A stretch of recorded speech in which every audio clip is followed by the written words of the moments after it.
क्या कभी आपने ये सोचा है कि भारत ने पार्लियामेंट्री सिस्टम को ही क्यों अपनाया? अगर यूएस की तरह से प्रेसिडेंशियल सिस्टम होता, तब क्या होता? अगर नरेंद्र मोदी सीधे जनता के द्वारा चुने जाते और भारत के प्रेसिडेंट होते और पार्लियामेंट की परवाह ना करनी पड़ती, तो ऐसी स्थिति में क्या होता? तो आज के इस वीडियो में हम ये जानेंगे कि भारत ने आखिर पार्लियामेंट्री सिस्टम को ही क्यों अपनाया। अगर प्रेसिडेंशियल सिस्टम यहाँ होता, तो वो भारत के लिए कितना डेंजरस हो सकता था। इसके साथ साथ वो फैक्ट्स भी बताऊंगी जो शायद आप ना जानते हो। तो चलिए फिर शुरू करते हैं। देखिए, पूरे वर्ल्ड में डेमोक्रेसी के दो टाइप्स होते हैं, एक तो पार्लियामेंट्री सिस्टम और दूसरा प्रेसिडेंशियल सिस्टम। पार्लियामेंट्री सिस्टम जैसे कि भारत, ब्रिटेन, ऑस्ट्रेलिया जैसे देशों में है, और प्रेसिडेंशियल सिस्टम जैसे यूएसए, ब्राजील, मैक्सिको, फिलीपींस जैसे देशों में है। भारत ने पार्लियामेंट्री सिस्टम को क्यों अपनाया, उसके लिए हमें इन दोनों सिस्टम में डिफरेंस को समझना पड़ेगा। देखिए, पार्लियामेंट्री सिस्टम में प्राइम मिनिस्टर एग्जीक्यूटिव हेड होता है, जबकि प्रेसिडेंट केवल कॉन्स्टिट्यूशनल हेड होता है। यहाँ पर संसद में दो सदन होते हैं, एक तो लोकसभा जिसमें जनता के द्वारा चुने गए प्रतिनिधि होते हैं, और राज्यसभा जो कि राज्यों का प्रतिनिधित्व करती है। यहाँ पर प्राइम मिनिस्टर लोकसभा में बहुमत प्राप्त दल का नेता होता है, उसके साथ साथ कैबिनेट का भी वो हेड होता है।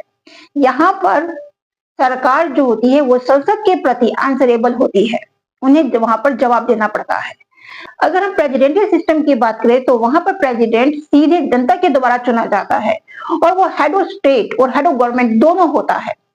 यहाँ पर सबसे मेन बात यह है कि प्रेसिडेंट संसद से बिल्कुल स्वतंत्र होकर कार्य करता है, उसे संसद में विश्वास मत हासिल नहीं करना पड़ता। अगर हम इसको आसान शब्दों में कहें तो पार्लियामेंट्री सिस्टम में प्राइम मिनिस्टर को जनता के द्वारा चुने गए प्रतिनिधि चुनते हैं, जबकि प्रेसिडेंशियल सिस्टम में प्रेसिडेंट सीधे जनता के द्वारा चुना जाता है। अगर हम गवर्नमेंट की स्टेबिलिटी की बात करें तो फिर पार्लियामेंट्री सिस्टम में सरकार की स्थिरता जो होती है वो संसद के समर्थन पर डिपेंड करती है। अगर संसद में अविश्वास प्रस्ताव पारित हो जाए तो सरकार कभी भी गिर सकती है, जैसे कि अटल बिहारी वाजपेयी की सरकार मात्र एक वोट से गिर गई थी। अगर हम प्रेसिडेंशियल सिस्टम की बात करें तो वहां पर सरकार की स्टेबिलिटी ज्यादा होती है, क्योंकि यहाँ पर प्रेसिडेंट को केवल महाभियोग लगाकर ही हटाया जा सकता है, अन्यथा नहीं। पार्लियामेंट्री सिस्टम में सरकार संसद और जनता दोनों के प्रति आंसरेबल होती है। संसद में प्रश्न करके, बहस करके और नीतियों पर प्रश्न करके सरकार पर नियंत्रण रखा जाता है, जबकि प्रेसिडेंशियल सिस्टम में प्रेसिडेंट जनता के प्रति आंसरेबल होता है, ना कि संसद के, क्योंकि जनता ही सीधे प्रेसिडेंट को चुनती है। पार्लियामेंट्री सिस्टम में कोई भी कानून या नीति पर फैसला प्राइम मिनिस्टर और कैबिनेट मिलकर लेते हैं, जबकि प्रेसिडेंशियल सिस्टम में राष्ट्रपति अकेले ही किसी भी नीति पर फैसला ले लेता है। पार्लियामेंट्री सिस्टम में पार्टी पॉलिटिक्स बहुत ज्यादा इफेक्टिव होती है, क्योंकि सरकार तभी चलती है जब वो बहुमत में होती है, जबकि प्रेसिडेंशियल सिस्टम में पॉलिटिकल पार्टीज की भूमिका बहुत ज्यादा लिमिटेड होती है, क्योंकि राष्ट्रपति का कार्यकाल बहुमत पर निर्भर नहीं करता है। पार्लियामेंट्री सिस्टम में शक्तियों का विभाजन होता है, प्राइम मिनिस्टर, कैबिनेट और पार्लियामेंट, इनके बीच एक संतुलन बना हुआ होता है, जबकि प्रेसिडेंशियल सिस्टम में सारी पावर एक व्यक्ति के हाथों में केंद्रित हो जाती है। अब सवाल ये उठता है कि अगर भारत ने प्रेसिडेंशियल सिस्टम को अपनाया होता, तब क्या होता? क्या देश की राजनीति इससे ज्यादा मजबूत होती? क्या भ्रष्टाचार मुक्त हो जाती, या फिर देश को तानाशाही की ओर धकेल देती? चलिए इसके ऊपर विचार कर लेते हैं। देखिए, आज भारत में गठबंधन की सरकारें होना आम बात है। कभी समर्थन वापस ले लिया जाता है तो कभी अविश्वास प्रस्ताव लाकर सरकार को गिरा दिया जाता है। अगर भारत में प्रेसिडेंशियल सिस्टम होता तो सरकार निश्चित तौर पर 5 साल तक चलती, यानी कि पॉलिटिकल स्टेबिलिटी बढ़ जाती। इसका दूसरा बेनिफिट ये होता कि अगर सारी पावर एक व्यक्ति यानी कि राष्ट्रपति के हाथों में आ जाती तो डिसीजन किसी भी पॉलिसी पर तेजी से लिए जाते। फॉरेन पॉलिसी, नेशनल सिक्योरिटी या इकोनॉमिक रिफॉर्म जैसे विषयों पर तेजी से निर्णय ले लिए जाते। आज अगर सरकार कोई भी गलती करती है तो जनता ये नहीं जान पाती कि दोष किसका है, प्रधानमंत्री का है, मंत्री का है या फिर पार्टी का है। लेकिन अगर भारत में प्रेसिडेंशियल सिस्टम होता तो फिर जनता केवल एक ही व्यक्ति को जवाबदेह मानती, जो कि शीर्ष पर होता, यानी कि राष्ट्रपति को। भारत एक फेडरल कंट्री है। यहाँ पर शक्तियों का विभाजन किया गया है केंद्र और राज्यों के बीच में। लेकिन अगर सारी पावर केंद्र के हाथों में आ जाती तो फिर राज्यों की आवाज दब जाती और इससे लोकतंत्र कमजोर हो जाता। केंद्र और राज्यों के बीच का संतुलन बिगड़ जाता।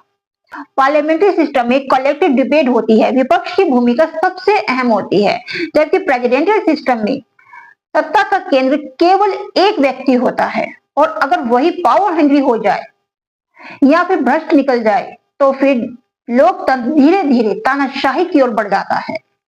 भारत जैसा देश जहां पर धर्म, भाषा, संस्कृति और क्षेत्रीय पहचान बहुत गहरी है, तो यहाँ पर कलेक्टिव लीडरशिप होनी चाहिए। अगर यहाँ पर प्रेसिडेंशियल सिस्टम होता तो क्षेत्रीय आवाजें और छोटी पार्टियां केंद्र से लगभग बाहर हो जाती, लेकिन डेमोक्रेटिक डाइवर्सिटी घट जाती या यूं कहीं धीरे धीरे खत्म ही हो जाती। तो अगर भारत प्रेसिडेंशियल सिस्टम को अपनाता तो भारत को एक मजबूत नेता तो मिलता, लेकिन उतना मजबूत डेमोक्रेटिक सिस्टम नहीं मिल पाता। भारत की खूबसूरती ही इसमें है कि कलेक्टिव लीडरशिप हो, डाइवर्सिटी हो और सहमति से कोई भी डिसीजन लिया जाए। इसीलिए संविधान निर्माताओं ने कहा है कि भारत को केवल एक व्यक्ति नहीं बल्कि संस्थाएं चलाएंगी। तो इस तरह से भारत ने पार्लियामेंट्री सिस्टम को इसलिए चुना क्योंकि भारत में सैकड़ों भाषाएं, धर्म और जाति के लोग रहते हैं। यहाँ पर सरकार संसद के प्रति आंसरेबल होती है। संसद में प्रश्न पूछकर, बहस करके और उसके पर वोटिंग करके किसी भी नीति पर कोई भी फैसला लिया जाता है। भारत में कोई भी निर्णय एक व्यक्ति नहीं लेता बल्कि पूरी मंत्री परिषद लेती है। अगर कोई भी गलती होती है तो सरकार संसद के प्रति आंसरेबल होती है, यानी कि ये सिस्टम पावर का मिसयूज होने से रोकती है और डेमोक्रेसी को जिंदा रखती है। यहाँ पर केंद्र और राज्यों के बीच में शक्तियों का विभाजन किया गया है। दोनों के अधिकार तय है।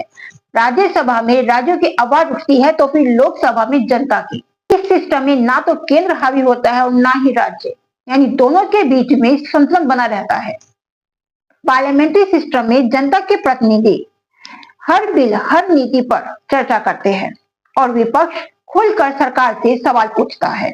मीडिया जनता को जागरूक रखती है और यहाँ जनता अगर सरकार से नाराज हो जाए तो चुनाव में अगली बार वो नई सरकार बना सकती है।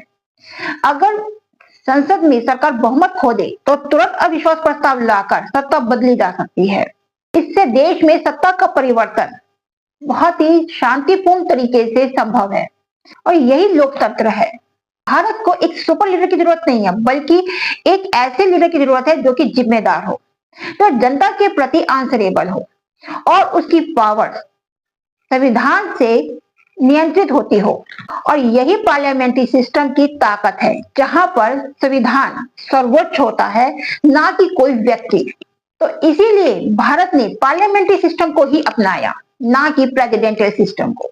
भारत का संविधान बनाया जा रहा था तब ये बहस चल रही थी कि किस सिस्टम को अपनाया जाए। तब कुछ नेता प्रेसिडेंशियल सिस्टम के पक्ष में थे तो कुछ पार्लियामेंट्री सिस्टम के। और क्या आप जानते हैं कि के.टी. शाह ने प्रेसिडेंशियल सिस्टम का प्रस्ताव सामने रखा, जो कि भारी बहुमत से रिजेक्ट कर दिया गया। डॉक्टर भीमराव अंबेडकर ने पार्लियामेंट्री सिस्टम को इसलिए चुना क्योंकि यह सिस्टम भारत की डाइवर्सिटी, जनता के प्रति जवाबदेही और ऐतिहासिक अनुभव के अनुरूप थी। आपको मेरा ये वीडियो कैसा लगा प्लीज कमेंट बॉक्स में जरूर बताइएगा और अगर अच्छा लगा हो तो लाइक, शेयर और सब्सक्राइब करना ना भूलिएगा।